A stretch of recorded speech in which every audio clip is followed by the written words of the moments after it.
Officiel, Amin Chara change de nationalité sportive et choisit définitivement l'Algérie. Et c'est officiel puisque c'est le joueur lui-même, Amin Chara, qui l'a annoncé sur Instagram là il y a quelques minutes. On voit, il a mis un post avec une description qu'on va lire ensemble et une photo de lui quand il était un peu plus jeune avec le maillot de l'Algérie. Il est toujours jeune hein, puisqu'il a seulement 18 ans. Je vous rappelle que Amin Chara avait le choix entre l'Algérie et le Danemark. Il est danois, il est né à Copenhague et d'ailleurs il avait joué avec les catégories jeunes du Danemark. Et il a jamais caché son amour pour l'Algérie, donc c'est un peu un secret de polichinelle, mais au moins voilà, ça y est, c'est officiel. Mais pour ceux qui suivent mes vidéos, bah déjà merci, mais vous savez déjà c'est qui, j'avais déjà parlé de lui pour expliquer un peu le profil qu'il avait et que c'était un crack, c'est un buteur pour ceux qui n'ont pas vu la vidéo, c'est un buteur, meilleur buteur de Youth League, c'est pas rien du tout quand même. Et en tout cas, c'est vraiment intéressant pour l'Algérie puisque c'est un profil qu'on n'avait pas, en tout cas qu'on n'avait plus, un buteur grand comme ça peut vraiment faire du bien juste sur le profil en fait. Et allez, on va lire ensemble le texte de Amin Chara pour annoncer son changement de nationalité sportive. Il faut savoir que c'est un texte qui est traduit, donc il peut y avoir quelques erreurs. C'est parti, je cite, c'est avec des sentiments très mitigés que j'écris ce post.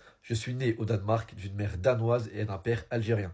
Deux personnes merveilleuses qui m'ont donné le meilleur de chaque culture et qui m'ont toujours soutenu dans ce que je fais.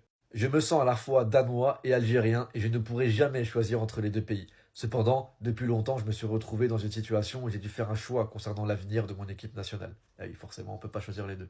J'ai représenté le Danemark à l'équipe nationale des jeunes, ce qui a été un immense honneur et j'ai donné mon maximum à chaque fois que je tirais le maillot danois sur ma tête. Aussi, j'ai ressenti un énorme soutien et amour de la part du peuple algérien.